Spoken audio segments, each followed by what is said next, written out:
dwell in His house all the days of my life. Dwell in His house all the days of my life. I wanna see Jesus face to face. I want to run deep into the secret place, here in His presence. I wanna see Jesus face to face, worship in His holiness, till less of me and more of Him.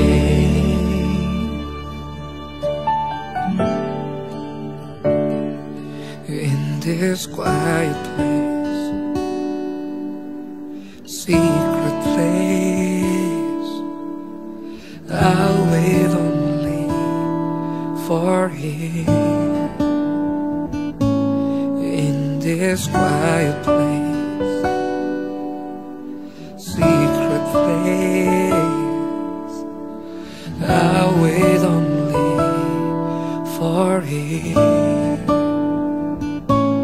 In this quiet place, secret place, I'll wait only for Him. In this quiet place, secret place, I'll wait only for Him. I wanna see Jesus face to face. I want to run deep into the secret place, here in His presence. I wanna see Jesus face to face, worship in His holiness, till less of me and more of Him. Yeah, yeah. Oh, we worship You, oh God. We worship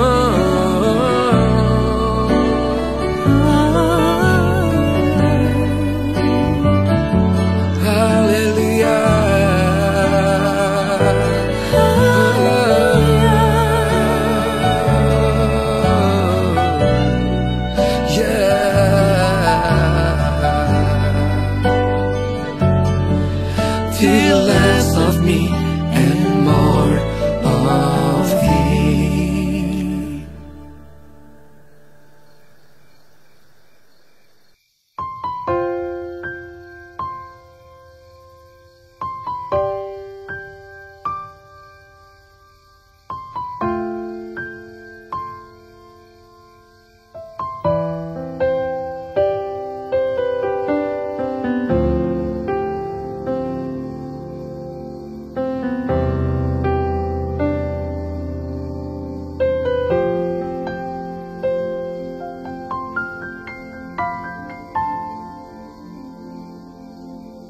Yesus Tuhan ditinggikan, dimuliakan dan naik ke surga. Dia berikan Roh Kudus-Nya, menguatkan dan menolong selalu. Sungguh ku rindu bersekutu denganmu selamanya.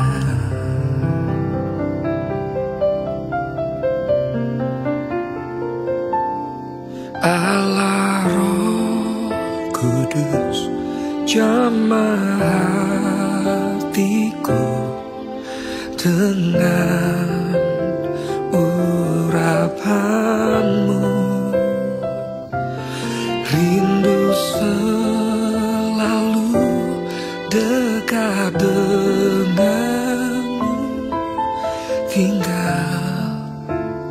hadiratmu.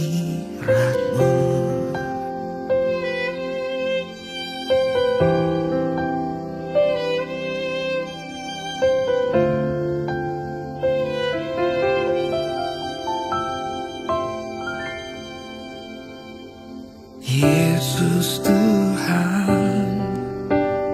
ditinggikan, dimuliakan dan naik ke surga. Dia berikan Roh Kudusnya, menguatkan dan menolong selalu. Sungguh ku rindu bersekutu denganmu selamanya.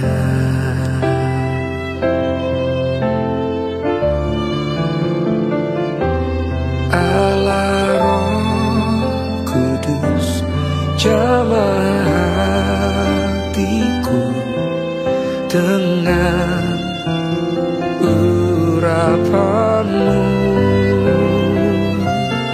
Rindu selalu dekat denganmu, tinggal di hadiratmu.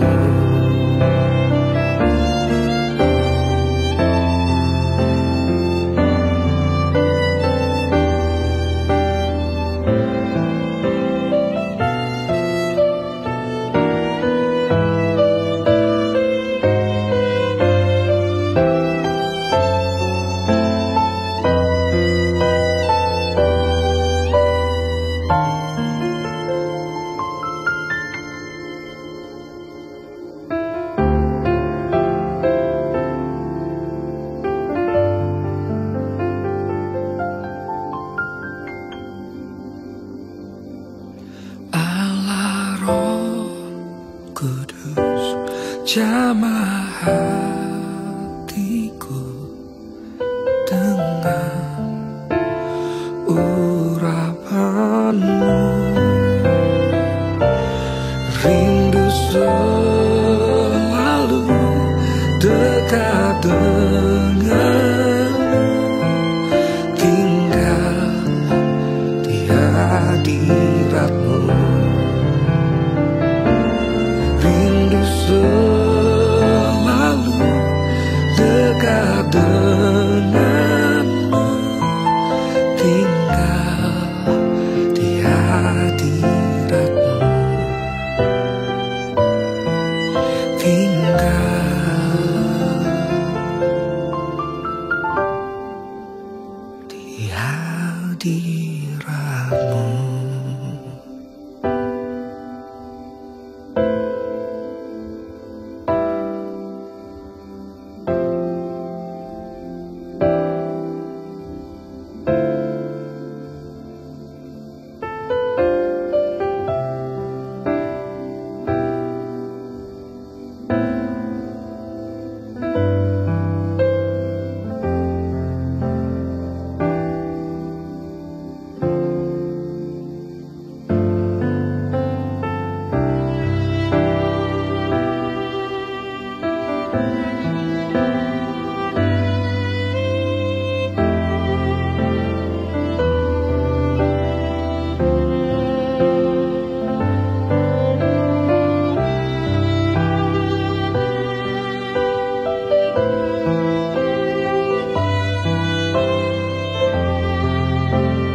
Shalom keluarga Saat Teduh yang saya sangat cintai.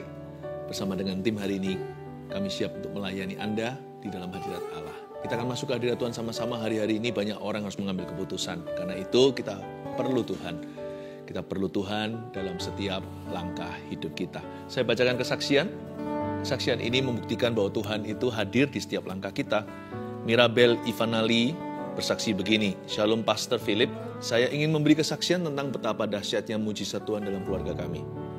Sekitar bulan April, Papa didiagnosa menderita penyakit batu empedu dan dirujuk untuk segera dilakukan tindakan bedah.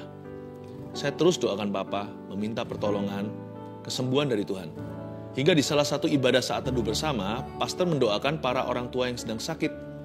Saya imani bahwa Papa akan disembuhkan tanpa adanya tindakan bedah sekalipun.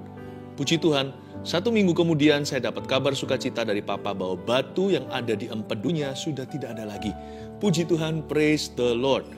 Yang kedua, waktu SMP saya mengidap radang usus. Pada saat itu sudah sembuh, namun jika saya mengkonsumsi makanan pedas, penyakit saya pasti kambuh.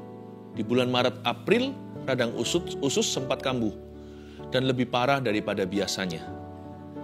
Ketika saya mengikuti ibadah saat teduh bersama, Pastor Philip mengatakan bahwa semua yang mempunyai penyakit, letakkan tangan di tempat yang sakit. Saya letakkan tangan di perut. Pastor doakan dan imani bahwa kesembuhan ada di dalamnya. Puji Tuhan, sejak saat itu radang usus saya nggak pernah kambuh lagi, bahkan saat mengkonsumsi spicy food sebanyak apapun. Praise the Lord. Amin. Puji Tuhan ya, tapi jangan makan yang pedas-pedas terus ya. Fabi. Shalom Pastor, saya Fabi dari Bogor Timur. Desember 2021 ada benjolan di pinggang atas kiri saya sebesar setengah telur. Sejak rutin dengar dan ikut saat teduh bersama, Pastor Philip doakan ada benjolan di leher dan pinggang kering sampai ke akar-akar. Saya langsung nangis dan bersyukur serta imani kalau itu doa untuk saya. Dan saya juga akan sembuh. Puji Tuhan, per Januari tiba-tiba benjolan itu pecah keluar cairan, kempes, dan terus mengecil. Saya percaya benjolan itu tidak hanya kecil, tapi pasti kering sampai ke akar-akarnya dan hilang oleh karena bilur Tuhan Yesus Kristus. Saya semakin cinta Tuhan Yesus dan mau rutin punya waktu untuk memuji menyembah Tuhan Yesus secara khusus dan mau rutin membaca firman-Nya. Haleluya. Senang ya dengar kesaksian orang-orang disembuhkan dan diubahkan. Karen Yuliani. Saya ingin bersaksi tentang bagaimana saya dan suami dibaptis pada tanggal 4 Juni 2022 di Hamburg melalui GMS Mission Trip to Europe kemarin. Semua bermula dari simple komen, saya butuh teman. Saat saya menonton program Saat Teduh Bersama yang berjudul Solusi Depresi. Saya sangat bersyukur dan merasa seperti long lost and now I've been found ketika saya dapat bergabung di CG Germany. Atau GMS punya sel group ya di Jerman. Saya sadar sudah sekian lama meninggalkan Tuhan, hampir 7 tahun lamanya. Yakni sejak saya sekolah, bekerja, dan pindah dari Jakarta ke Germany, karena saya sangat sering merasa kosong dan merasa hidup ini gak ada artinya. Tapi sekarang, suami pun yang awalnya tumbuh tidak mengenal Yesus, akhirnya menerimanya dan mau dibaptis juga. Sekarang kami rindu untuk memberi bagi Tuhan sebagaimana kami sudah menerimanya ketika kami sangat tidak pantas untuk menerima Tuhan. Pastor Philip dan tim, terima kasih untuk saat teduh bersama.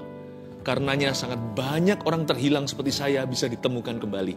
Kami bersyukur untuk saat teduh bersama yang bisa menjangkau kami, sekalipun di tempat yang sepertinya kasih Tuhan sudah jauh dan dingin. God bless you and team. Wah, saya mendapatkan kesaksian seperti ini, hati itu rasa seperti disiram air sejuk. Kayaknya tidak sia-sia semua air mata berdoa bagi jiwa-jiwa. Welcome home untuk setiap Anda yang mengikuti saat teduh bersama. We are family, and this is the presence of God. Let us come to worship Him. Haleluya. Ini aku, semua milikku, ku serahkan padamu, Tuhan. Penyesalan dan kebanggaan, suka dan duka, semua ku serahkan. Yang telah lalu,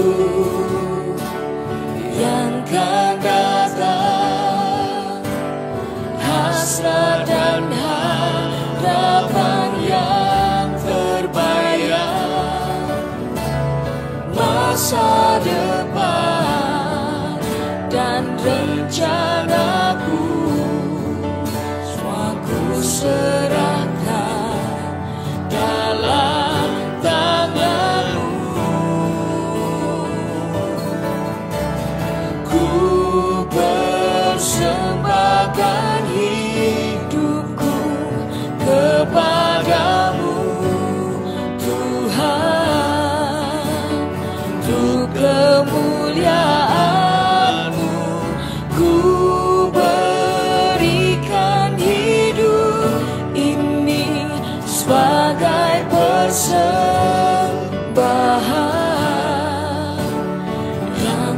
berkenan padamu.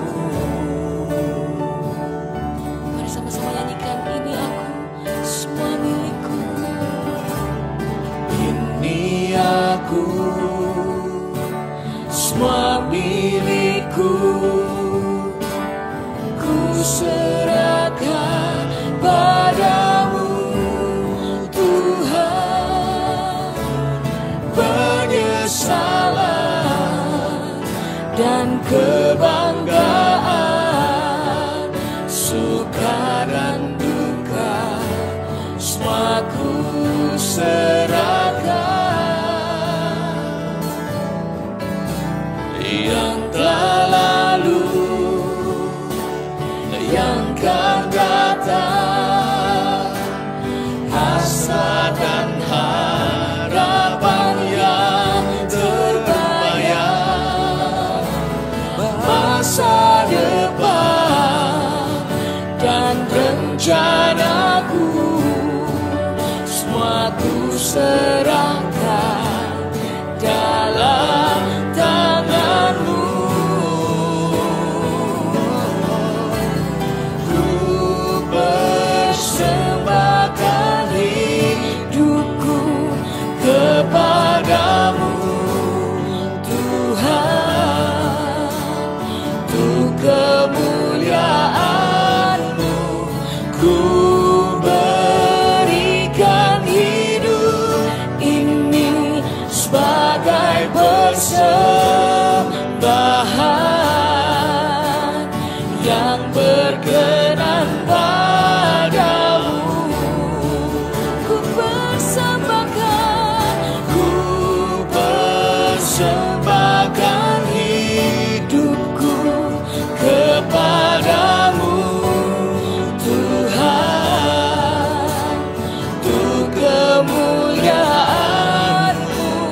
Ku berikan hidup ini sebagai persembahan yang berkenan padamu.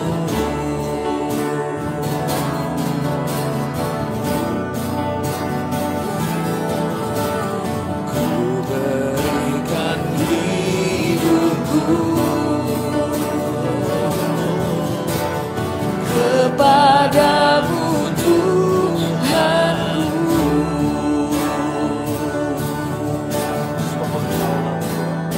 Sebab Engkaulah Tuhan yang Maha Tinggi. Kau dimuliakan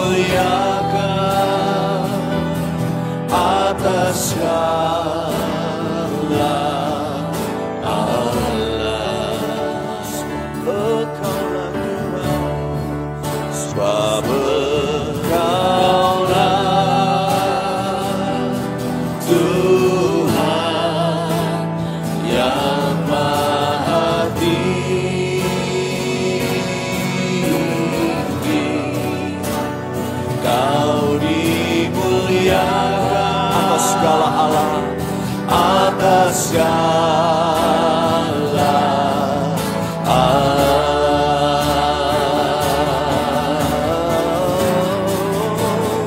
Kau ku sembah,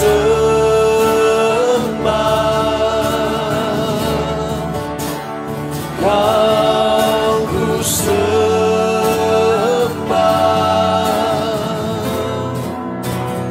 Kau ku sembah.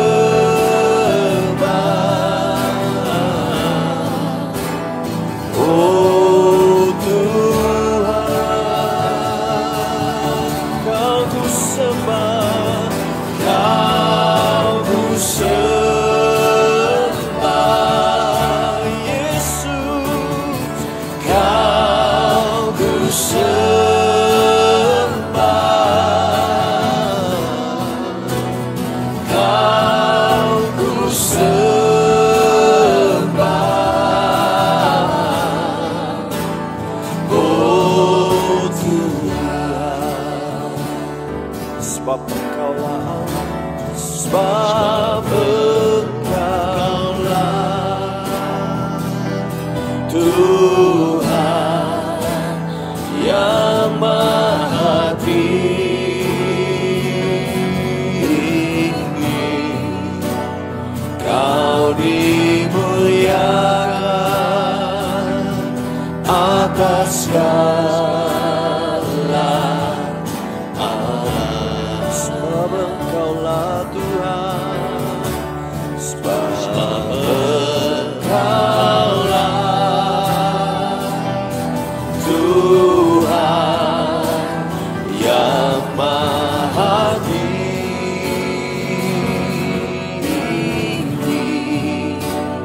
Kau dimuliakan atas segala alam, atas segala alam. Oh, Kau ku sembah,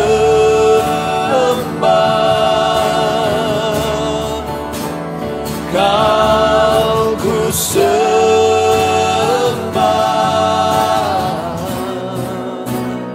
Kau ku sembah.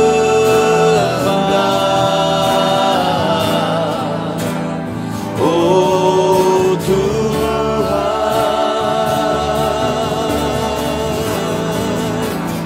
Kau ku sembah dengan segenap hati kami.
lembutkan hati kami Tuhan. Haleluya. Lembutkan hati kami untuk terima taburan firman-Mu. Buka telinga kami Tuhan untuk dengar suara-Mu yang lembut. Kami mau bertumbuh, kami mau berbuah, kami mau menerima tuntunan dan pengajaran-Mu Tuhan. Haleluya. Haleluya. Haleluya. Tuhan terima kasih, mengucap syukur. Betapa rindu hati kami ini berdiam diri di kaki-Mu. Kami rindu mendengar suara-Mu Tuhan. Tuntun kami. Hari-hari ini kami harus mengambil banyak keputusan tentunya. Hamba bisa merasakan dalam roh, inilah lembah penentuan. Banyak orang harus membuat keputusan ini, keputusan itu. Tuntun keluarga Saat Teduh. Bapa terima kasih, sampaikan sabda-Mu. Sembunyikan hamba di balik salib-Mu. Demi nama Yesus Kristus Tuhanku. Haleluya. Amin. Saya langsung ke firman Tuhan, karena firman Tuhan hari ini akan menyelamatkan masa depan banyak orang. Karena kalau kita nggak hati-hati, hidup ini penuh dengan jebakan. Banyak booby trap-nya atau banyak yang namanya, apa itu yang namanya ditanam di bawah tanah itu? Namanya ranjau-ranjau daratan. Hidup kita ini di tengah lautan manusia, belum lagi manusia itu sendiri banyak kepalsuan. Kalau nggak hati-hati, ranjau darat maupun lautan sudah terbentang di depan. Kita butuh Roh Kudus, kita perlu tuntunan firman pelita bagi kaki, terang bagi jalan, supaya jangan sampai kita masuk ke dalam jebakan dalam mengambil keputusan. Karena itu judul hari ini adalah menghindari jebakan dalam mengambil keputusan. Mari kita seksama mendengar suara Tuhan, Yosua pasal 9. Ini cerita tentang akal orang Gibeon, ayat 1-14, saya bacakan dulu beberapa ayat lalu berhenti. Ketika terdengar oleh raja-raja di sebelah barat sungai Yordan di pegunungan, di daerah bukit dan sepanjang tepi pantai laut besar sampai ke seberang gunung Libanon, yakni raja-raja orang Het, orang Amori, orang Kanaan, orang Feris, orang Hewi, dan orang Yebus, bergabunglah mereka dengan seia sekata untuk memerangi Yosua dan orang Israel. Berhenti sejenak. Background story atau latar belakang, bangsa Israel sudah masuk ke tanah Kanaan. Kali ini sudah menang perang 1-2 kali, Yeriko, Ai. Lalu mereka masih menghadapi musuh-musuh lagi lebih banyak di depan. Tapi di sini, di titik ini, kilometer sekian, mereka kurang hati-hati. Mereka kurang waspada. Setan itu kalau mau mencuri sesuatu nggak tentu di depan. Bisa di tengah-tengah atau menjelang akhir hidup kita. Makanya hidup itu harus berjaga-jaga dan waspada, kita nggak boleh sok-sokan. Karena kita tahu titik kalah itu bisa di mana saja. Yang penting kita itu mengakhiri pertandingan. Janganlah kita memulai dengan roh, mengakhiri dengan daging. Hampir saja bangsa Israel hancur total. Kalau mereka nggak hati-hati, untungnya Yosua hatinya benar. Salah pun masih bisa berbalik. Gak apa-apa, kalau memang kita sudah jatuh dalam dosa, apa boleh buat ya kan? Kalau kita masih bisa atau sempat mencegahnya, jangan. Tapi kalau sudah jatuh dalam dosa, bangkit lagi. Belum game over. Kita masih bisa memperbaiki kelakuan kita, bahkan bangkit dari kesalahan. Makanya kalau salah jangan diterus-teruskan. Nah, bangsa Israel ini berada di titik bahaya. Karena mereka kehilangan perkenanan Tuhan. Ya, mereka kehilangan perkenanan Tuhan sebenarnya. Karena mereka ini belum sampai kehilangan lah perkenanan Tuhan. Tapi mereka ini mulai kurang peka. Mulai agak jauh. Nah, bangsa Israel di titik ini, titik rawan. Belum lagi musuh-musuh mereka banyak. Ayat-ayat ini menunjukkan di awal-awal perjalanan mereka. Belum apa-apa, sudah ketipu. Masih di kilometer 1-10. Masih ratusan kilometer ke depan gimana? Tapi untungnya ini sebagai pelajaran. Ini episode yang penting dalam sejarah mereka agar mereka bersandar pada Tuhan, bukan pada pengertian mereka sendiri sebagai manusia. Ayat-ayat 1 dan 2 menunjukkan latar belakang. Lah, ini semua bangsa-bangsa Kanaan Mereka bergabung seia sekata untuk memerangi Yosua. Ini yang saya sebut sebagai resiko juara satu. Kenapa sih manusia itu cenderung ambisi? Apakah kita lupa sebenarnya kalau kita itu menjadi yang pertama, ya, market leader sesuatu, menjadi orang yang paling berhasil, paling sukses, atau pelayanan pekerjaan yang paling maju. Itu bukan hanya satu, banyak yang mau niru. Dua, banyak orang ingin lihat Anda jatuh. Makanya itu jangan ambisi semata-mata hanyalah ambisius. Mintalah visi Kristus. Dan jadi orang, gak apa-apa kita itu dinomorduakan. Jangan tersinggung kalau kita itu tidak diindahkan. Kita seringkali tidak suka hati kalau orang lain tidak mengutamakan kita. Misalnya di pesta, atau ketika kita berada di pertemuan. Kita merasa seperti tidak dihargai kalau kita tidak ditaruh di tempat pertama atau VIP. Padahal sebenarnya loh ya, tempat VIP atau VVIP itu sorotan lampu. Nggak apa-apa loh jadi orang nomor 2. Nggak apa-apa jadi asisten atau jadi pelayan. Saya ngomong gini bukan berarti kita punya visi itu kecil atau nggak punya cita-cita. Berapa orang yang hidupnya itu tidak pernah punya ambisi juga kelihatan malas-malasan. Saya nggak bilang begini supaya kita tidak punya satu target dalam hidup ini. Bukan. Tapi kalau kita belum ke sana itu belajar happy dulu. After all, orang-orang yang diberkati dan dipakai Tuhan itu bukan karena kemauan mereka. Promosi itu bukan datang dari kiri kanan, bukan dari timur dan barat. Datangnya dari atas alias dari Tuhan. Banyak orang yang hari ini dan leader itu, mereka pada mulanya tidak menginginkan tempat itu. Tapi karena mereka itu setia dalam perkara sederhana, diberikan perkara besar. Karena mereka sungguh-sungguh dalam perkara kecil, mereka ditambah-tambahkan. Orang-orang yang leader ini dan itu, lihat, mereka yang sungguh-sungguh mencapai titik itu karena restu atau karena berkat Allah. Mereka tidak di sana karena kemauan mereka, tapi karena panggilan Tuhan. Karena itu kita nggak boleh iri sama sukses orang lain. Kalau kita belum mencapai titik ideal, yaitu aku mau mencapai cita-citaku, belajar happy dalam perjalanannya, dan bersyukur untuk sukses hidup orang lain. Tidak harus semua kita juara 1 atau juara umum. It's okay di nomor 2 atau 3 kan. Nggak usah sakit hati atau kepahitan. Di dalam keluarga juga sama, putra papa mama ada beberapa. Kenapa kok selalu koko terus? Kenapa kok selalu adiknya? It's okay loh sebenarnya, nggak apa-apa loh. Kepada barang siapa diberi lebih itu dituntut lebih juga. Ya, resiko juara 1 di sini. Bangsa Israel menang perang.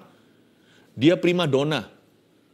Dia masuk ke dalam tanah Kanaan itu sebagai conqueror atau sebagai penguasa. Malahan bergabunglah semua raja-raja Kanaan. Orang Het, Amori, Feris, Hewi, orang Yebus dengan seia sekata untuk perangi common enemy atau musuh mereka hanya satu. Mereka sama-sama benci Israel. Mereka perangi Yosua. Jangan selalu rindukan hanya rewardnya. Tahukah harga yang dibayar itu lebih besar. Semakin tinggi dirimu, semakin besar anginnya. Makanya itu sebelum kita dipromosikan Tuhan, siapkan karakternya. Belajar untuk peka, bangun mesbah doa. Supaya nanti waktu kita ke sana, gak mudah jatuh. Menghindari jebakan dalam mengambil keputusan sebelum saya bicara tentang jebakannya, mari hati kita tidak diisi dengan ambisi.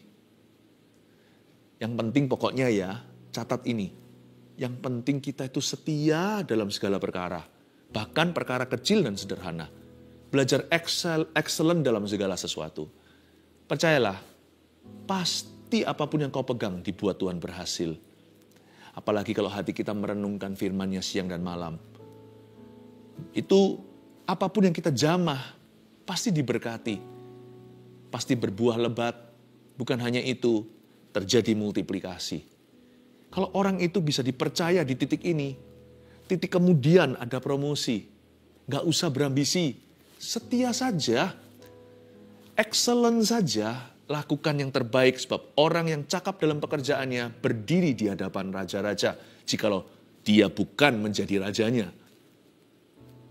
Tetapi ketika terdengar kepada penduduk negeri Gibeon apa yang dilakukan Yosua terhadap Yeriko dan Ai, ayat 3. Maka mereka pun bertindak dengan memakai akal. Orang-orang Gibeon ini salah satu dari orang Kanaan, tapi mereka pakai akal. Mereka pergi menyediakan bekal, mengambil karung yang buruk-buruk untuk dimuatkan ke atas keledai mereka, dan kirbat anggur yang buruk-buruk yang robek dan dijahit kembali. Perhatikan ya, sebelum saya baca ayat berikutnya, ini semua hanyalah pura-pura ya. Ini sandiwara dan drama. Anggur yang buruk-buruk, kirbatnya, ya, kasut yang udah dirobek, dijahit lagi. Wah, ini semuanya ini pura-pura kelas tinggi, berencana sekali. Mereka semua bertindak memakai akal. Kalau yang lainnya perang Yosua, Gibeon pakai tipu muslihat. Dan kasut yang buruk-buruk ayat 5 dan ditambal untuk dikenakan pada kaki mereka. Dan pakaian yang buruk-buruk untuk dikenakan oleh mereka. Sedang segala roti bekal mereka telah kering, tinggal remah-remah belaka. Sekali lagi, ini semua sudah di set up. Demikianlah mereka pergi kepada Yosua ke tempat perkemahan di Gilgal. Bangsa Israel ada di Gilgal waktu itu. Berkatalah mereka kepadanya dan kepada orang-orang Israel itu, kami ini datang dari negeri jauh, maka sekarang ikatlah perjanjian dengan kami. Oh, begini loh ceritanya. Orang Gibeon ini licik sekali dan cerdik seperti ular. Mereka tahu bahwa mereka itu ada termasuk bangsa-bangsa yang harus ditumpas. Rekan-rekan mereka yang lainnya, sebaya penduduk Kanaan, raja-raja kota-kota yang lain, mereka semua pakai cara yang vulgar. Mereka angkat senjata, bergabung seia sekata, perangi Yosua. Tapi orang Gibeon pakai akal. Ya, kreatif sekali saya akui. Mereka gunakan sandal yang buruk, udah dirobek, dijahit lagi, lalu kirbatnya yang compang-camping pakaian. Tujuannya apa? Mereka mau menipu atau mengelabui bangsa Israel dan Yosua agar bangsa Israel mengikat perjanjian dengan mereka. Tentunya ada catch-nya, tentunya ada timbal baliknya. Mungkin mereka menawarkan diri, kami biar jadi hamba menjadi tukang rodi. Tapi mereka minta supaya jangan sampai mereka ditumpas. Jadi ada tanda tangan bilateral, ada tanda tangan perjanjian pendamaian. Padahal seharusnya ini bangsa-bangsa yang masuk dalam perjanjian Tuhan sudah diserahkan ke tangan orang Israel dan Yosua. Cerdik ya, pintar sekali. Kira-kira beginilah, kalau seumpamanya ada seorang salesman menjual kepada Anda sesuatu yang harusnya sudah jadi milikmu, nah itu namanya menipu. Contohnya, Anda beli produk saya ini, lalu ada bonusnya. Ya, zaman-zaman dulu beli sabun cuci, lalu dikasih juga piring ekstra. Tapi kadang-kadang siapa tahu ada customer yang lugu. Sabun cucinya dijual harga sepantasnya, tapi piringnya dijual terpisah, padahal itu bonusnya. Bu, piring ini bagus loh Bu, begini-begini. Oh iya ya, berapa? Saya jual murah deh sama ibu, segini aja. Dia beli, berarti dia bayar 2 kali. Dia bayar sabunnya, dia bayar piringnya. Harusnya tadi, deal asli, dia beli sabun, dapat piring sekalian. Ini harusnya sudah menjadi milik Yosua. Ini menjadi bangsa-bangsa yang harus tunduk emangnya. Kenapa kok sekarang Yosua harus teken perjanjian? Itu ada timbal baliknya. Berarti kalau mereka menjadi hamba, Yosua juga harus memberi perlindungan. Berarti ada investasi militeri. Tentaranya harus komitmen untuk memberikan penjagaan. Berarti Yosua otomatis seperti mengadopsi satu bangsa di Kanaan. Yang ini ada apa-apa, mereka harus subsidi. Kalau ada perang, mereka harus subsidi tentara untuk menjaga. Ditambahkan tenaga beberapa satpam di sana atau pasukan security-nya. Itu kan perlu makan. Itu kan mengambil devisanya Yosua. Itu kan juga berarti ambil dari pajaknya orang Israel. Contohnya, misal ini ilustrasinya. Buat apa? Seharusnya sudah for free kok. Yosua tertipu kali ini. Tertipu. Memang betul gini loh, dalam hidup ini ya. Di dalam hidup ini ayat 4 tadi, maka mereka pun bertindak dengan memakai akal. Mau gak mau saya akui, di hidup, di masyarakat, di dunia yang telah jatuh dalam dosa ini, terlalu banyak tipu muslihatnya. Lebih banyak kepalsuan di bumi ini daripada kebenaran. Ya. Yang free harus bayar. Yang bayar harga dibuat free. Tapi ujungnya nanti sengsara. Aduh, hidup ini bisa membingungkan. Makanya kita perlu Tuhan. Karena perjalanan hidup kita itu tidak bebas jebakan. Yosua masuk Kanaan. Garang-garang jahat-jahat orangnya kejam-kejam. Tapi dia nggak hanya menghadapi beruang dan macan. Dia nggak hadapi singa yang meraung-raung. Tapi juga dia hadapi ular yang cerdik dan berbisa. Ketemulah dia dengan Gibeon. Aduh, sayangnya hari itu dia kurang peka. Kenapa dia kurang peka? Nanti saya jelaskan. Ada alasan mengapa kita itu terjebak oleh situasi dan keadaan. Mengapa kita bisa terjebak oleh diri sendiri dan pikiran kita serta perasaan. Itu karena di hati kita sudah terpukau dengan sesuatu. Kita sudah tertipu dari dalam sini. Nanti saya akan tunjukkan area-area tipuan yang harus Anda dan saya waspadai. Supaya dalam mengambil keputusan, janganlah kita salah membuat pilihan. Ayat 7, tetapi berkatalah orang-orang Israel kepada orang-orang Hewi itu, barangkali kamu ini diam di tengah-tengah kami. Bagaimana mungkin kami mengikat perjanjian dengan kamu? Ayat 7, bukan Yosua ya, orang-orang Israel, timnya. Bilang begini sama orang Hewi atau orang Gibeon itu, tunggu dulu, saya kok nggak srek ya? Something is off. Waktu dia lihat, iya sih, kirbat anggurmu lapuk, sandalmu sudah rusak, bajumu compang-camping. Tapi saya nggak semudah itu percaya kayaknya. Mereka sudah merasa di dalam spiritnya. Bukankah mereka itu umat pilihan Allah, ada roh Tuhan terlibat dalam hidup mereka. Barangkali kamu ini, dari kata barangkali kamu ini, itu sama dengan bahasa Inggris maybe. Barangkali kamu ini menunjukkan uncertainty atau ketidakpastian. Barangkali kamu ini diam di tengah-tengah kami. Jangan-jangan kamu tipu aku. Bagaimana mungkin kami mengikat perjanjian dengan kamu? Jangan-jangan piring ini adalah bonusnya. Jangan-jangan aku nggak perlu bayar 2 kali. Memang itu sudah menjadi bagianku. Kenapa kamu jual lebih mahal? Buat apa saya merugi? Sedangkan Tuhan berkata ini for free. Sedangkan ini sudah termasuk dalam paketnya. Kenapa kamu jual-jual terpisah? Ya, mainan ini sudah termasuk baterainya. Kenapa baterainya kamu keluarkan lalu kamu jual sendiri? Wah, double untung dong Anda. Dia sudah merasa something is off. Kayaknya nggak beres deh. Aduh sayangnya.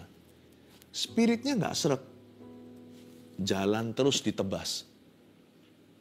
Kalau Anda merasa something is off, tunggu dulu. Pokoknya ya jangan buat keputusan kalau Anda itu nggak yakin sesuatu. Lanjut dulu ya. Ayat 8. Lalu kata mereka kepada Yosua, kami ini hamba-hambamu. Tanya Yosua, siapakah kamu ini dan dari manakah kamu datang? Oke, garis bawahi pertanyaan Yosua di Alkitab Anda. Tanya Yosua. Yosua bertanya, kalau Anda tidak pasti, tanya. Kalau kita tidak tahu, tanya. Tidak ada salahnya untuk bertanya. Ya, kalau kita itu malas bertanya atau malu bertanya, sesat di jalan. Yosua tanya, sudah betul sih, tapi jebakannya adalah setelah dia tanya. Dalam jawaban seseorang terhadap pertanyaanmu pun bisa ada jebakan loh. Makanya itu kita perlu Roh Kudus untuk menimbang-nimbang segala perkara. Tanya Yosua, siapakah kamu ini? Who are you? Simple ya. Dan dari mana kamu datang? Seperti kalau orang berkenalan, kita selalu tanyakan, what is your name? Atau dengan kata lain, siapakah Anda? Where do you come from? Bahasa Inggrisnya. Oh, kamu dari mana? Oh, aku orang Jakarta. Oh, aku orang Medan. Oh, aku orang Surabaya. Tanya Yosua, siapakah kamu ini? Dan dari manakah kamu datang? Jawabannya kan harusnya sederhana. Nama saya, bla bla bla. Kami orang Hewi atau dari suku Gibeon. Kami itu datang dari mana? Kan harusnya beritahu. Langsung aja jawab fakta. Tapi ayat 9 di sini jebakan. Jawab mereka kepadanya. Dari negeri yang sangat jauh hamba-hambamu ini. Datang karena nama Tuhan Allahmu. Sebab kami telah mendengar kabar tentang dia, yakni segala yang dilakukannya di Mesir. Tunggu dulu. Ayat 9 jawaban mereka, tidak sebut nama. Dan juga tidak ada alamatnya. Udah dari depan harusnya fishy dan sketchy. Harusnya kita bisa mencium ada sesuatu yang tidak jelas di udara. Mereka berkata, dari negeri yang sangat jauh, hamba-hambamu ini. Wah, tersanjung Yosua, apalagi kalau orang itu punya gambar diri yang kurang matang. Dahulu orang yang tidak punya, sekarang tiba-tiba kaya. Wah, suka dielukan, suka pamer. Jangan lupa ya, Yosua dahulu kala mereka semua adalah ex-slaves atau semuanya adalah bekas budak di Mesir. Jadi kali ini ketika orang membudakkan diri dengan mereka dan menyebut dirinya, kami ini hambamu, berarti kan dia Tuhan. Jangan cepat-cepat terpukau, jangan lekas-lekas senang. Fokus saudaraku, kalau mau membuat keputusan, fokus pada kebenaran yang Anda cari. Jangan pakai embel-embelnya, emosinya, perasaannya. Jangan pakai embel-embelnya. Fokus pada objektifmu, goal targetnya semula apa. Fokus pada pertanyaanmu. Fokus pada pertanyaan Anda. Yosua ternyata sehebat-hebat dia kurang pengalaman. Mudah distracted. Atau mudah sekali untuk diambil alih konsentrasi. Dia gampang gak fokus. Hari-hari ini bahasanya apa? Gagal fokus itu apa? Gafol atau apa? Gagal fokus. Salfok ya, salah fokus. Yosua salah fokus. Saya ulang lagi tanya Yosua, siapakah kamu ini dan dari mana kamu datang? Jawabannya, kami ini hamba-hambamu. Nah, apa hubungannya? What's your name ya? Tell me your name. What's your name kok berkata, kamu Tuanku, aku ini kan cuma hamba. Aku belajar banyak loh dari kamu. Saya belajar banyak dari Tuhan. Wah, Tuhan ini idola saya. Saya ngefans. Tunggu dulu. Jangan berbunga-bunga. Go back to the question. Wait. Anda belum jawab saya ya. What's your name? Lihat mata saya, beritahu namamu, dari mana kamu datang, supaya saya tahu kamu jujur atau menipu aku. Yosua terbuai. Udah, buram. Bukan hanya itu, hamba-hambamu ini datang karena nama Tuhan Allahmu. Wah, cepat sekali dia rasa tersanjung. Wah, Allah kami. Jangan gampang-gampang percaya kalau orang berkata, loh aku ini Kristen loh sama dengan kamu. Kalau dia memang betul Kristen, yang dia tonjolkan bukan status, apalagi kalau belum kenal. Yang dia tonjolkan adalah buah dan bukti. Jikalau ada anak Tuhan mau jual sesuatu sama kita, jangan pakai label Kristennya. Apa hubungannya dengan produknya? Produk itu bagus nggak bagus kan produknya. Anda beritahu terus terang aja terbuat dari apa, efek sampingnya. Ya kan? Apakah harganya itu layak dengan itu? Kalau Anda mau tanya, jangan sungkan karena dia itu mengaku-ngaku anak Tuhan. Atau ada juga yang berkata, waduh, saya mau loh, saya simpatik sekali dengan agama Anda. Saya kepingin kenal Tuhanmu. Wah, kita sudah langsung salah tingkah. Rasanya kayak, wah bangga sekali loh. Tuhan kita itu ada yang terima. Allah kita itu punya, Tuhan kita itu dikagumi oleh orang lain yang bukan dari kepercayaan yang sama. Nggak usah.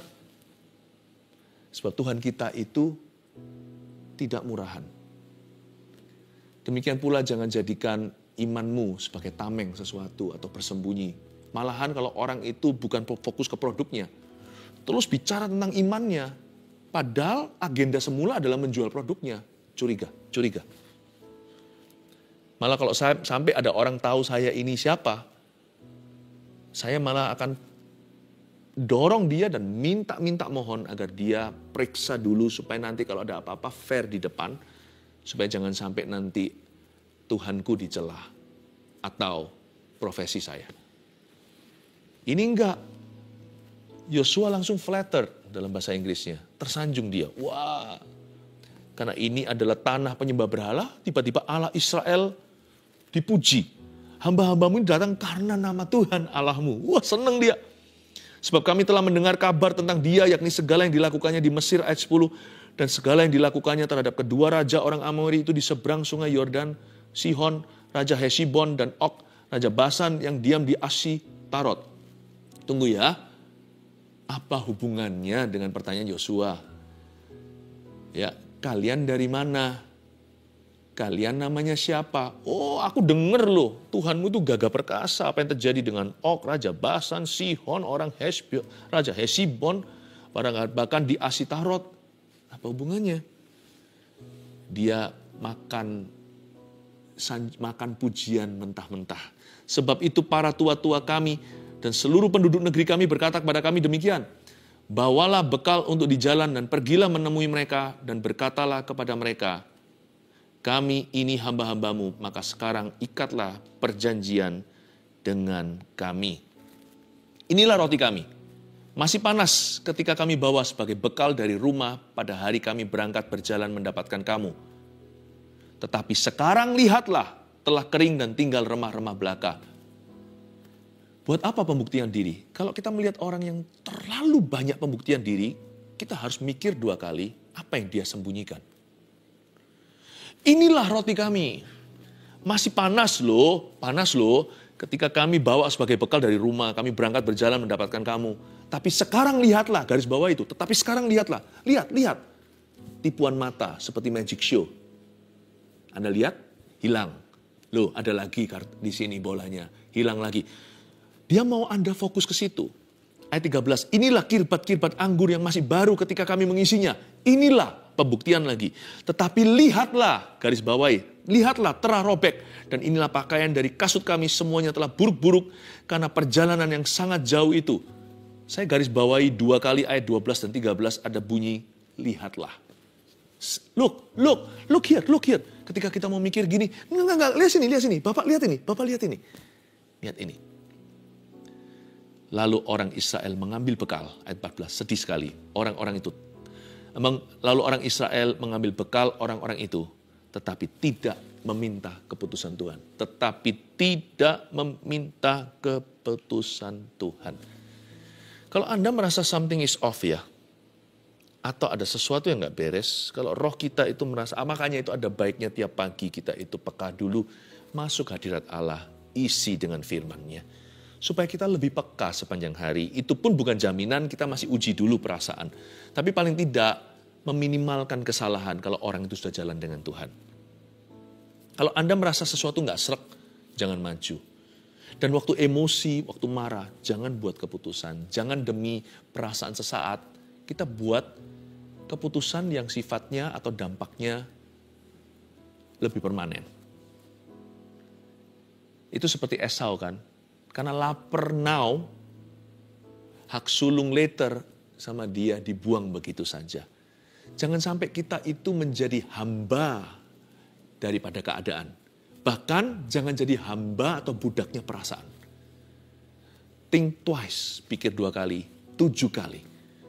Ketika kita merasa sesuatu nggak beres atau ketika kita marah atau emosi. Jangan buat keputusan berjangka panjang. Demi perasaan jangka pendek. Yang akan berubah nanti besok lusa. Kenapa mereka tidak meminta keputusan Tuhan? Mereka langsung aja ambil bekal orang itu mentah-mentah. Menghindari jebakan dalam mengambil keputusan nomor 1, saya kasih rangkuman. Kalau merasa tidak yakin, jangan putuskan sekarang. Ada hal-hal yang bisa diputuskan langsung. Tapi keputusan-keputusan yang begitu penting dan besar, tidak ada salahnya untuk beli waktu dan berkata, tunggu ya, saya akan doakan ini dulu atau pikirkan. Kalau bahasa doa terlalu rohani, saya pikirkan dan pertimbangkan. Nanti setelah itu urusan Anda. Anda doakan, lalu Anda bisa diskusi dengan seseorang. Kalau merasa tidak yakin, jangan putuskan. Jangan putuskan sekarang, cepat lambat tapi harus memutuskan. Jangan jadi orang pelin-pelan. Nomor 2, jangan terpengaruh oleh yang nampak mata. Atau pujian manusia. Hati-hati dibuai dengan yang dikipas, dibuai dengan kata-kata yang manis. Memang tidak semua pujian itu jahat. Tapi pujian yang baik pun juga harus bisa kita handle dengan baik. Apalagi pujian yang sifatnya adalah tipu muslihat. Makanya hati orang yang suka mencari pujian yang sia-sia, orang itu sudah masuk jebakan sebelum jebakan itu ada.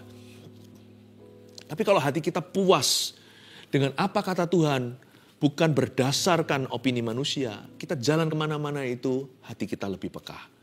Jangan terpengaruh oleh yang nampak mata atau pujian manusia. 3, komunikasi dengan tim dan cari kehendak Tuhan. Yosua kok tidak komunikasi dengan baik dengan timnya yang sudah merasa ada sesuatu yang nggak beres.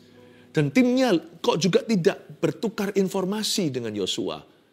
Kebetulan di dalam tentara ini Yosua dan timnya adalah satu kubu. Anda satu kubu sama siapa yang bisa Anda jadikan lawan bicara yang baik? Suami dan istri hendaknya seperti Priskila dan Aquila, bukan Ananias dan Safira. Alangkah baiknya Anda berdua, suami dan istri, bertumbuh sendiri-sendiri dalam Kristus meskipun ada mesbah keluarga. Sehingga suami dan istri nggak pernah ditemukan dalam kondisi yang salah bersamaan. Yang suami marah, istri lagi sabar. Sebaliknya waktu istri emosi, suami yang bisa ngerem-ngerem. Begitu bisa jadi lawan bicara. Libatkan timmu, jangan sendiri, karena kita tidak cukup sendirian, tidak ada orang yang selengkap itu. Misalnya juga bisa orang tua yang menjadi tempat nasihat. Berbahagialah orang yang punya orang tua yang takut akan Tuhan. Sekalipun ada orang tuanya yang nggak Kristen pun kalau mereka bijaksana, bukan perkara rohani ya, apalagi jalan keselamatan, mereka perlu kenal Injil dulu. Tetapi ada hal-hal yang common sense, hal-hal yang sifatnya pengetahuan umum, dengarkan mereka. Tunduk sama mereka. Saudara seiman, mungkin hamba-hamba Tuhan. Makanya itu di gereja kami ada yang namanya cell group atau connect group, CG itu. Di situ supaya kita bisa menemukan tempat-tempat istirahat hati, iman, dan juga besi menajamkan besi, seorang menjaga yang lainnya. Pasti nanti akan ada keakraban-keakraban dan ada hubungan-hubungan yang dijalin oleh Roh Kudus. Dan di dalam hubungan itu ada banyak sekali tuntunan Tuhan. Menghindari jebakan dalam mengambil keputusan nomor 1, kalau merasa tidak yakin, jangan putuskan sekarang. 2, jangan terpengaruh oleh yang nampak mata atau pujian manusia. Makanya itu perlu disiplin berdoa. 3, komunikasi dengan tim. Tim ya, siapapun timmu itu. Dan cari kehendak Tuhan dulu sebelum memutuskan sesuatu. Kadang cepat kita ketahui, kadang lambat. Tapi cari dulu kehendak Tuhan sampai hati Anda tahu ini damai sejahtera. Haleluya. Bila Kau tak besertaku, Amin. Ku tak mau berjalan. Ku perlu Tuhan, pimpin langkahku dengan kasih karunia-Mu. Langkahku setiap waktu berjalan dalam Roh-Mu. Nyatakan Tuhan kemuliaan-Mu dan berjalanlah denganku. Bila Engkau tak besertaku,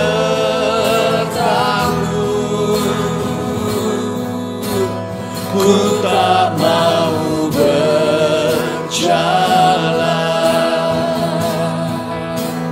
Ku perlu Tuhan, pimpin langkahku dengan kasih karunia-Mu. Pimpin langkahku setiap waktu, berjalan dalam Roh-Mu.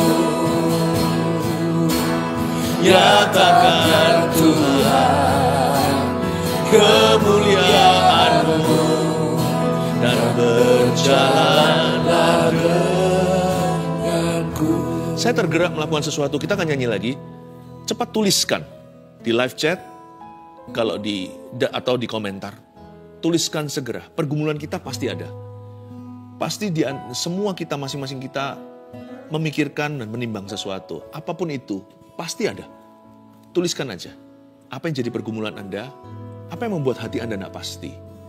Kalau memang ada keputusan di depan, keputusan besar atau keputusan kecil, dan kalau itu menjadi beban jiwamu, apalagi yang mengganggu, tuliskan di sini. Ya, tuliskan seperti ini. Doakan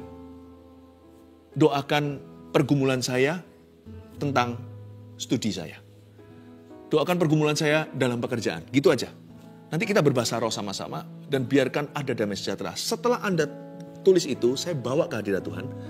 Saya yakin nanti akan ada tuntunan radar Kristus juga dalam bentuk damai sejahtera untuk memilih. Anda akan merasa serak sesuatu. Itu tiba-tiba aja. Itu kasih karunia akan diberikan nanti. Bukan hanya itu, bahkan kita minta peneguhan-peneguhan demi konfirmasi. Akan muncul dan bermunculan.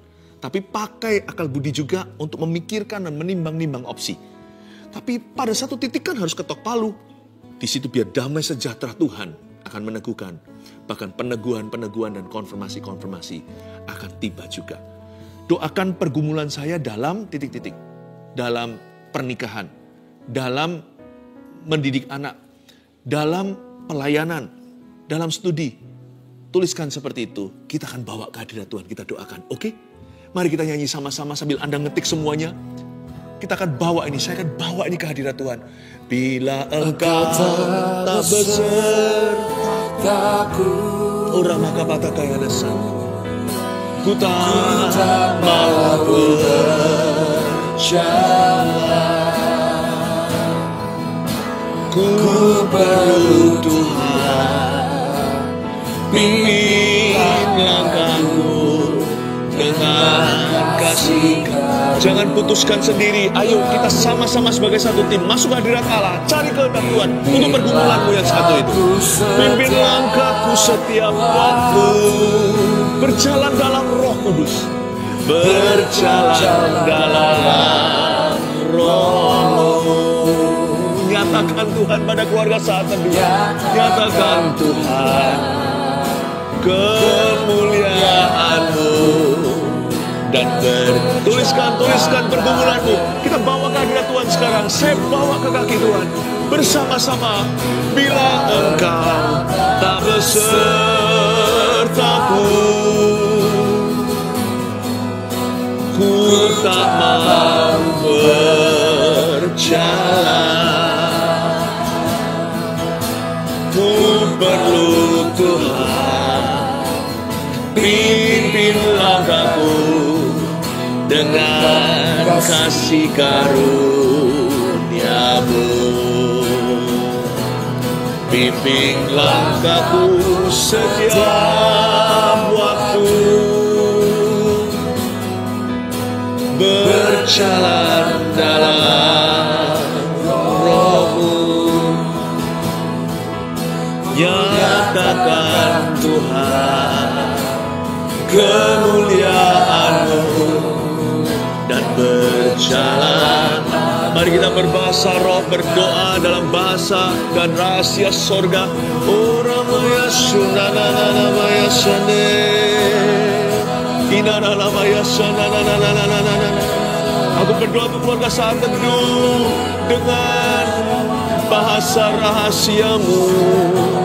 Oh Tuhan yang Maha Tahu, Tuhan yang Maha Kuasa menuntun setiap orang, setiap jiwa dalam pimpinan-Mu. Oh Ramaya Shanananananana. Tuntunlah dengan damai sejahtera. Tuntunlah dengan tanda-tanda, dengan peneguhan, dengan konfirmasi-Mu Roh Kudus. Tapi lebih dari itu tuntun dengan firman-Mu Tuhan. Tidak keluar dari bingkai itu. Oh Ramaya Sukonai Kiraya Raya Sonanaya Ramaya Sininganaya. Iya Raya Nananaya Sanara Ramaya Ramaya Sanara Ramaya Se. Iya Ramaya Sanara Ramaya Se. Iya Ramaya Sanara Ramaya So. Ina Ramaya Sanara Ramaya Se. Ina Ramaya Sanara. Saya merasakan ada beberapa hal yang Roh Kudus taruh di hati saya sebutkan saja. Saya percaya seseorang mendengarnya. Ada satu orang yang gelisah dan galau Dia selalu punya angan-angan tuh buka bisnis sendiri. Tapi Anda mulai lulus langsung bekerja dengan company ini. Sudah sekitar 6 tahun lebih mau masuk di tahun ke-7.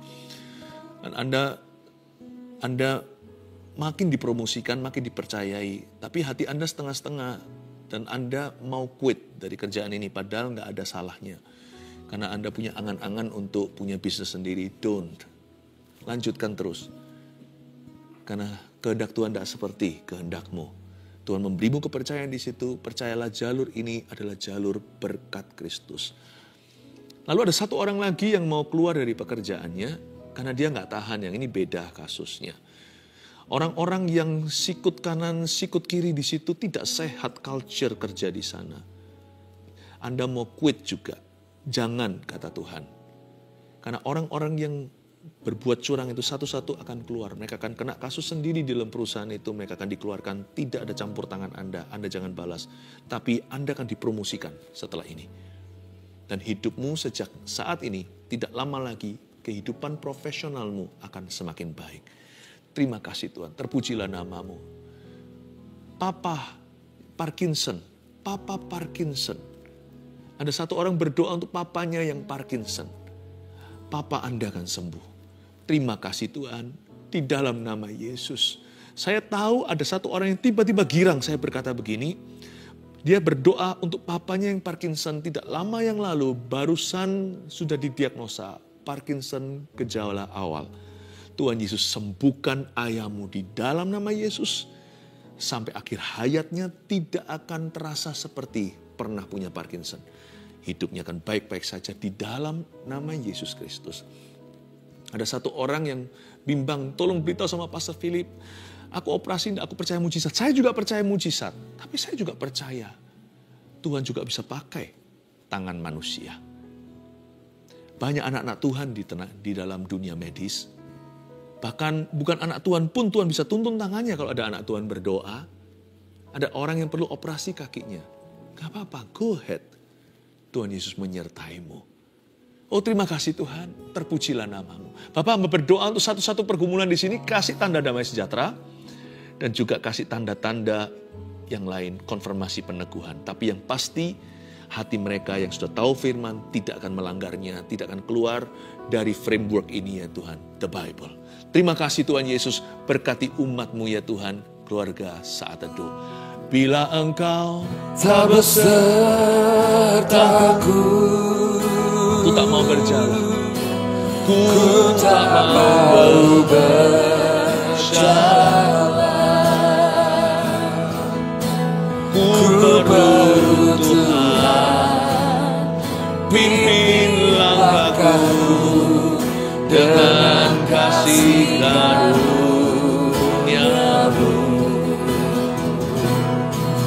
Pimpin langkahku setiap waktu,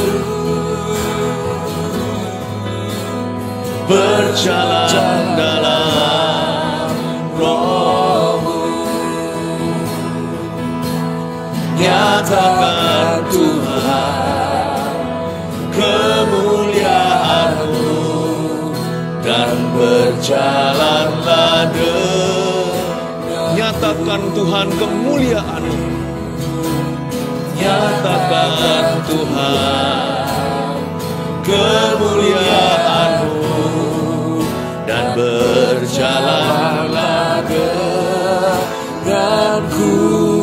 Mari semua ulurkan tangan, angkat tangan maksud saya. Terimalah berkat dari Allah Bapa, Putra, Roh Kudus. Biar Tuhan menuntun umatnya dengan menggandeng tangan mereka.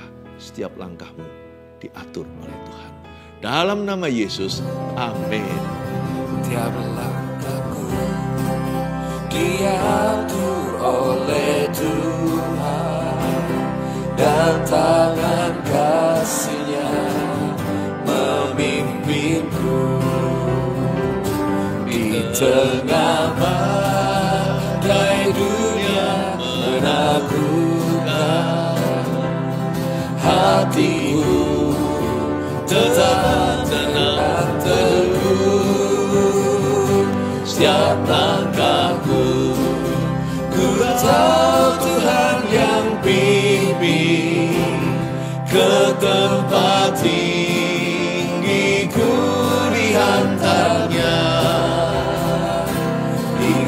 sekali nanti aku tiba di rumah Bapa surga yang bakal. Tiap langkahku diatur oleh Tuhan, dan tangan kasih-Nya memimpinku. Di tengah badai dunia menakutkan, hatiku tetap tenang teduh. Tiap langkahku, ku tahu Tuhan yang pimpin ke tempat tinggiku diantaranya, hingga sekali nanti aku tiba di rumah Bapa surga yang mana. Hingga sekali nanti aku tiba di rumah Bapa surga yang bahagia. God bless you. Bye-bye.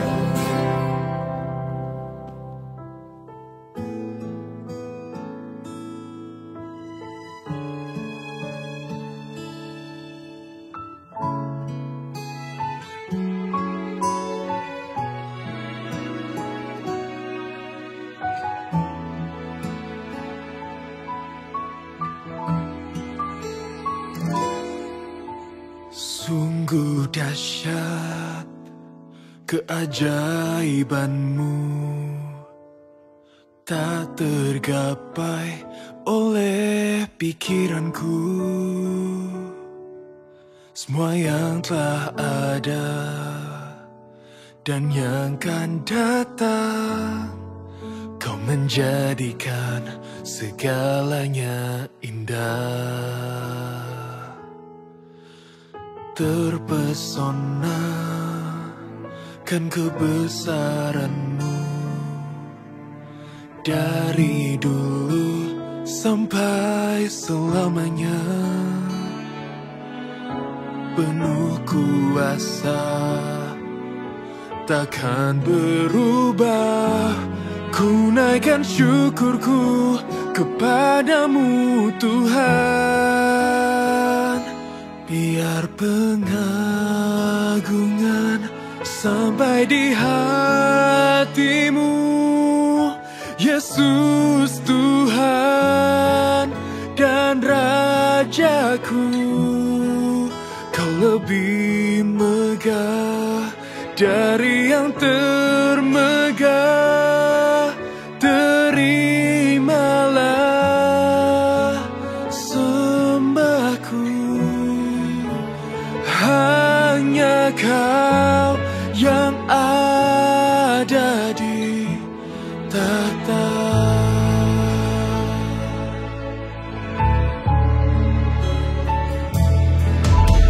Sungguh dahsyat keajaiban-Mu, tak tergapai oleh pikiranku. Semua yang telah ada dan yang akan datang, Kau menjadikan segalanya indah. Terpesona kan kebesaran-Mu, dari dulu sampai selamanya. Penuh kuasa, takkan berubah. Ku naikkan syukurku kepadamu Tuhan. Biar pengagungan sampai di hatimu, Yesus Tuhan dan Raja. megah dari yang termegah. Terimalah sembahku, hanya Kau yang ada di tahta.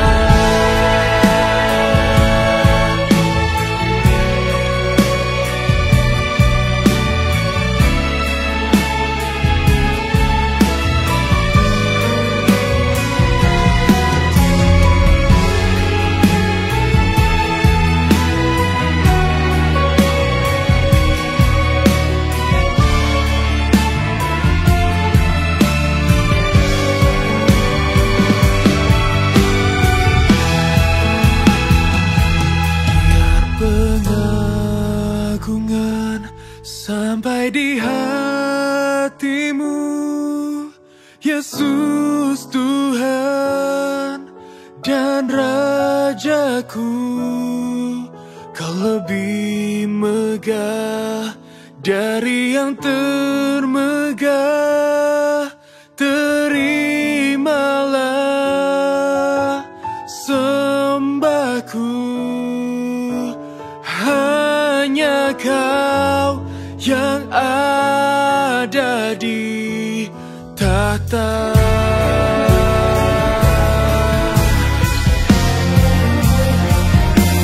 Biar pengagungan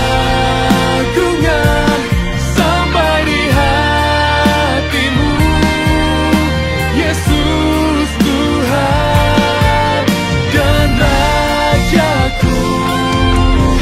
Kau lebih megah dari yang termegah. Terimalah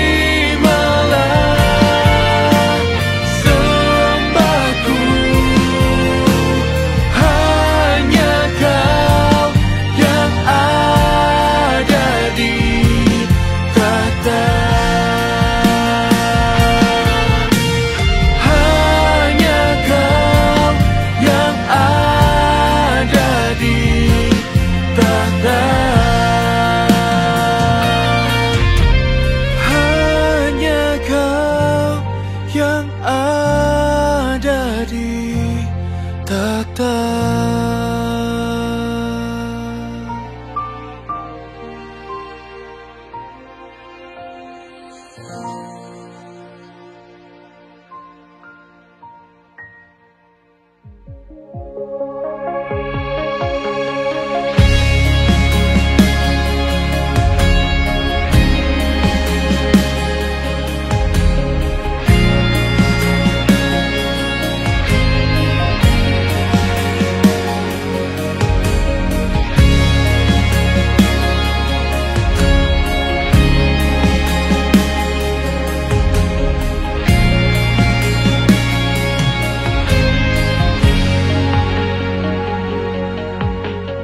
Tuhan, Engkau memilihku sebelum ku ada.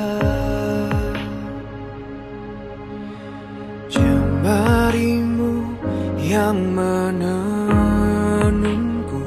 serupa gambaranmu.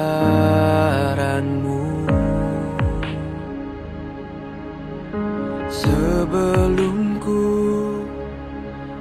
mengenalmu, ku buang hidupku.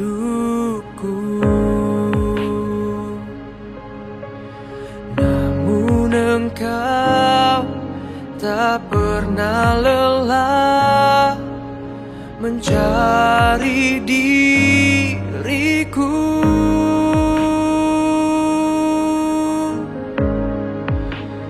Tak kusangka sejak dulu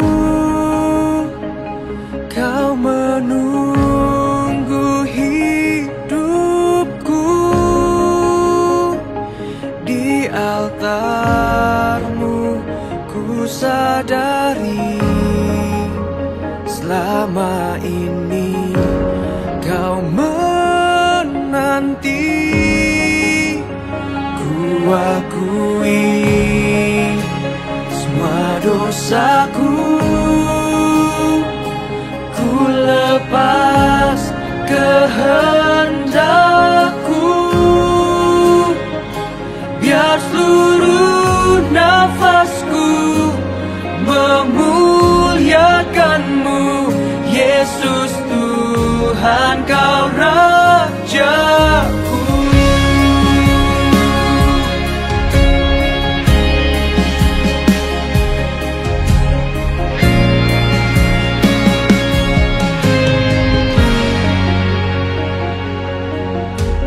Sebelum ku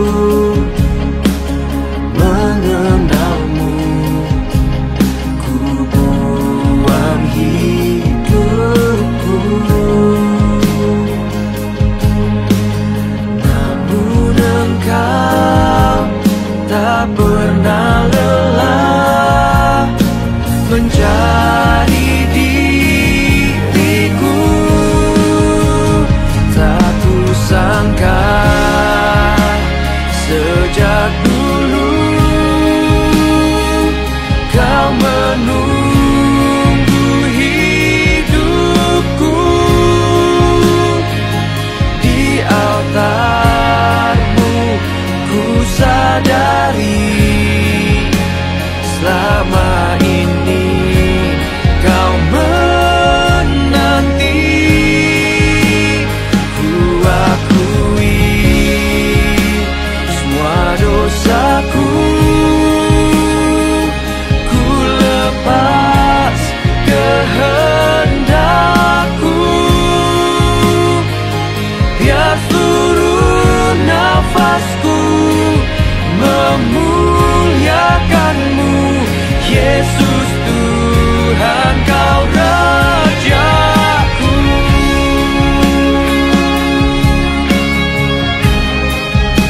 Ku serahkan hidupku hanya bagimu.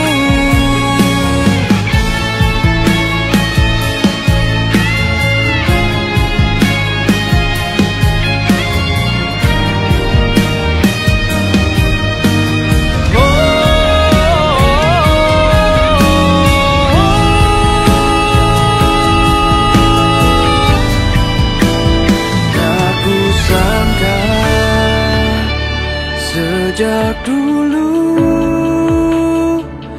Kau menunggu hidupku.